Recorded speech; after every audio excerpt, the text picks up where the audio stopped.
SPN9 news. SPN9 news में आपका स्वागत है और मैं हूं आपके साथ नेहा परिहार। एक तरफ अगर देखा जाए तो मध्य प्रदेश में मोहन यादव को सीएम बनाने के बाद भारतीय जनता पार्टी ने क्या अपने पैरों पर कुल्हाड़ी मार ली है।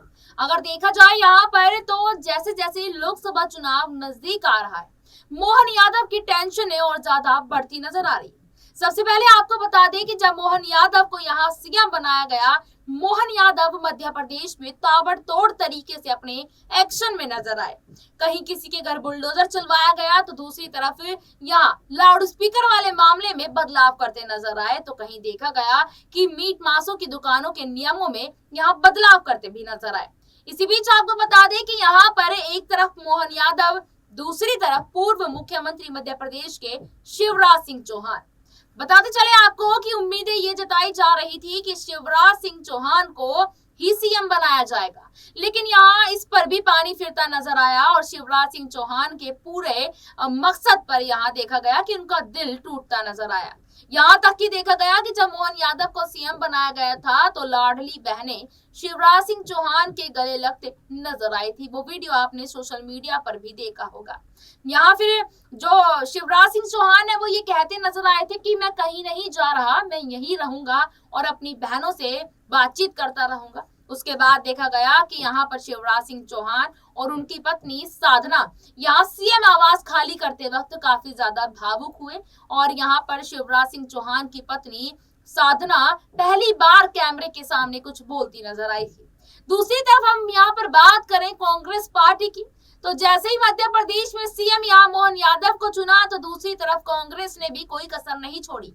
कांग्रेस ने कमलनाथ को अध्यक्ष पद से हटाकर यहाँ जीतू पटवारी को अध्यक्ष बना दिया और जीतू पटवारी के हाथ में मध्य प्रदेश में अध्यक्ष की कमान यहाँ पर छोड़ दी। अब जैसे ही जीतू पटवारी ने अध्यक्ष की कमान यहाँ पर थामी, उसके बाद से लगातार देखा जा रहा है कि यहाँ शिवराज सिंह चौहान का समर्थन कर रहे हैं।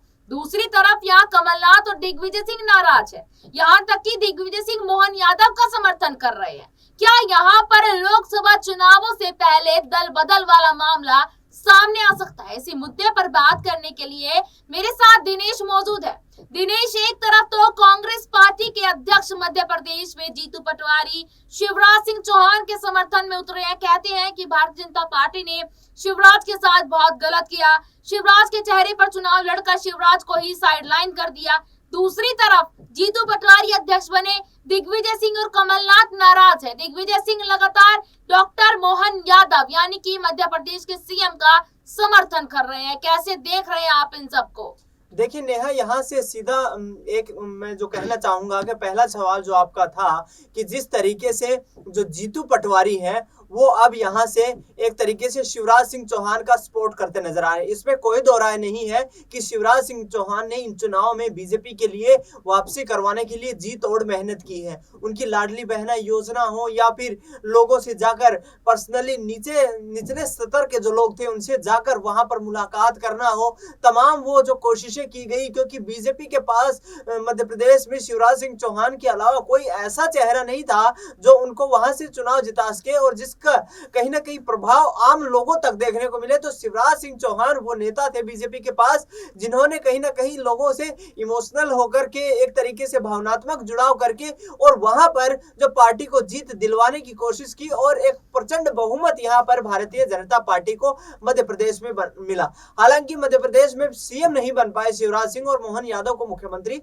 बना दिया गया। अब दूसरा सवाल आपका यह था कि जीतू पटवारी जिस तरीके से कांग्रेस अध्यक्ष बने हैं उसके बाद से कमलनाथ और दिग्विजय सिंह जो है वो डॉक्टर मोहन यादव का समर्थन करते नजर आ रहे हैं, तो क्या बगावत हो सकती है? लेकिन इस वक्त जहां तक शिवराज सिंह चौहान की बात करें या फिर कमलनाथ और दिग्विजय, तीनों बड़े दिग्गज नेता हैं, दोनों पार्टियों के पहले मुख्यमंत्री रह चुके हैं। कमलनाथ मुख्यमंत्री बन चुके हैं, उससे पहले दिग्विजय सिंह मुख्यमंत्री थे, शिवराज सिंह चौहान तो लंबे वक्त तक मुख्यमंत्री रहे। तो ऐसे में जो बगावत की खबरें थी वो कहीं ना कहीं यहाँ पर एक अटकलें ही लग रही है और यहाँ जो लोकसभा के चुनाव बिल्कुल सर पर आ चुके हैं, तो इसमें शिवराज सिंह चौहान भी ये जानते हैं कि उनका कद भारतीय जनता पार्टी संगठन में कितना बड़ा है। इसके अलावा कमलनाथ और दिग्विजय सिंह भी ये जानते हैं कि उनका कद किस कदर का है भारत कांग्रेस पार्टी में, तो बगावत के सुर में नहीं आ सकते। हालांकि हो सकता है कि जिस तरीके से शिवराज सिंह चौहान जो है काफी वक्त से यहाँ पर जो है नाराज बताए जा रहे हैं हाईकमान से, तो दूसरी तरफ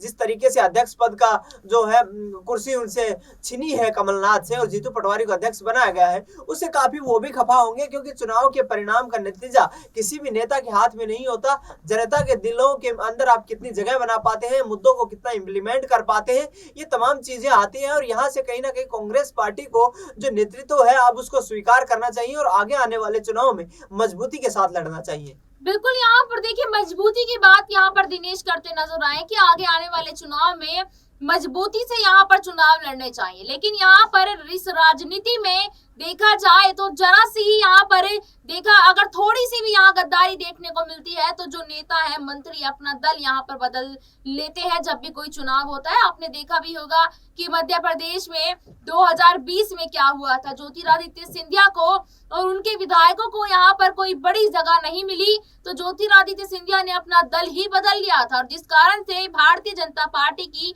जीत यहाँ पर हुई थी। अगर देखा जाए यहाँ पर दिनेश कि 2020 से लेकर 2023 तक अगर भारतीय जनता पार्टी की मध्य प्रदेश में सरकार बनी तो उसका पूरा क्रेडिट यहाँ सिंधिया को जाता है। ये बात आप भी बड़े अच्छे से जानते हो। लेकिन क्रेडिट पाने के बाद भी ज्योतिरादित्य सिंधिया को ना तो सीएम पद दिया जाता, ना कैबिनेट में कोई जगह यहाँ दी जाती। यहाँ तक कि सबको ये पता है कि कांग्रेस अगर छोड़कर सिंधिया आए थे तो यहाँ इसी वजह से आए थे कि कांग्रेस ने उनको सीएम पद नहीं दिया था। कमलनाथ और दिग्विजय सिंह को सीएम पद पे लिए आगे रखा उन्होंने। फिर भी आज सिंधिया के डर से यहाँ देखा जा सकता है कि ज्योतिरादित्य सिंधिया एक बार बगावत कर चुके हैं, वो दूसरी बार भी बगावत कर सकते हैं, क्योंकि सिंधिया के पास विधायकों का जो समर्थन है वो बहुत ही ज्यादा। इस बात को अच्छे से जान लेना चाहिए भाजपा को। फिर भी इतने हल्के में सिंधिया को क्यों यहाँ पर लिया जा रहा है? देखिए, ज्योतिरादित्य सिंधिया के जो संबंध है, जो राजनीतिक संबंध है, वो कहीं ना कहीं कांग्रेस पार्टी से खराब हो चुके हैं, क्योंकि 2020 में जिस तरीके से उन्होंने कांग्रेस की अच्छी खासी चलती हुई सरकार को गिराने का काम किया था और उसके बाद प्रियंका गांधी ने ताबड़तोड़ उन पर हमले किए, उनको गद्दार कहा, तमाम जो जिस वक्त गुलाम भारत में उनके परिवार का जो एक तरीके का जो योगदान रहा है उस पर भी उन्होंने करारा प्रहार किया। और एक तरीके से देखा जाए तो नेहा, यहाँ पर सिंधिया जो थे वो इसी चक्कर में आए थे कि यहाँ बीजेपी उनको मुख्यमंत्री बना देगी, क्योंकि बीजेपी के पास उस वक्त बहुमत नहीं था और वो कम से कम 22 विधायकों को तोड़कर लाए थे। तो उनको यही लग रहा था कि इन 22 विधायकों के समर्थन से मैं मुख्यमंत्री बन जाऊंगा, लेकिन ऐसा नहीं हुआ। शिवराज सिंह मुख्यमंत्री बने और अब जब नया नेतृत्व खड़ा करने की बात खुद गृह मंत्री अमित शाह कर चुके हैं, प्रधानमंत्री नरेंद्र मोदी कह चुके हैं कि हम युवा और नए कार्यकर्ताओं को यहाँ से मौका देना चाहते हैं, तो शिवराज सिंह चौहान के अलावा अब ज्योतिरादित्य सिंधिया के पास भी चुप रहने के अलावा कोई रास्ता बचा नहीं है। क्योंकि यहाँ से यदि ज्योतिरादित्य सिंधिया फिर बागी सुर अपनाते हैं तो इस वक्त वो कमजोर हो चुके हैं, क्योंकि जिस तरीके से कुछ दिन पहले मध्य प्रदेश में कैबिनेट का गठन हुआ उस वक्त भी महज उनके 3 करीबी नेताओं को मंत्री बनाया गया है। तो ऐसे में ज्योतिरादित्य सिंधिया की बगावत की खबरें जो है वो अब इन पर विराम लग सकता है, क्योंकि आने वाले वक्त में यहाँ से लोकसभा के चुनाव होने और कांग्रेस पार्टी अब किस आधार पर उनके ऊपर जो है भरोसा जताए, यकीन करे कि वो आगे बगावत नहीं कर पाएंगे और किस आधार पर उनको खींचे। क्योंकि मनमोहन सिंह सरकार में वो केंद्र में मंत्री थे। इससे पहले जब 2018 में कांग्रेस पार्टी की सरकार मध्य प्रदेश में बनी थी तो उस वक्त सिंधिया को काफी अच्छे खासे विभाग दिए गए थे और उनको कैबिनेट में रखा गया था। तो ऐसे में अब मध्य प्रदेश में उनके पास कोई सियासी जमीन नहीं बची है, क्योंकि मध्य प्रदेश से वो अपनी दूरी काफी बना चुके हैं, 3 साल से केंद्र की राजनीति में सक्रिय है। तो ऐसे में आने वाले वक्त में जब नया संगठन तैयार करने की बात भारतीय जनता पार्टी कर रही है तो यहाँ से सिंधिया के रास्ते लगभग बंद हो चुके हैं और अब चुप रहने के अलावा उनके पास कोई रास्ता नहीं बचा है। बिल्कुल, यहाँ पर आपने देखा कि जिस तरीके से यहाँ दिनेश ने ये बात समझाई कि सिंधिया के जो बगावत के यहाँ कयास लगाए जा रहे हैं, इन कयासों को लेकर आखिरकार क्या यहाँ पर वाकई में ये सोच लेना चाहिए कि ज्योतिरादित्य सिंधिया के पास अब यहाँ नहीं कुछ भी बचा कि वो दोबारा बगावत करे, क्योंकि कांग्रेस से बगावत कर कांग्रेस से रिश्ता खराब किया और अगर अब भाजपा से बगावत करी तो अब भाजपा से भी रिश्ता खराब हो सकता है।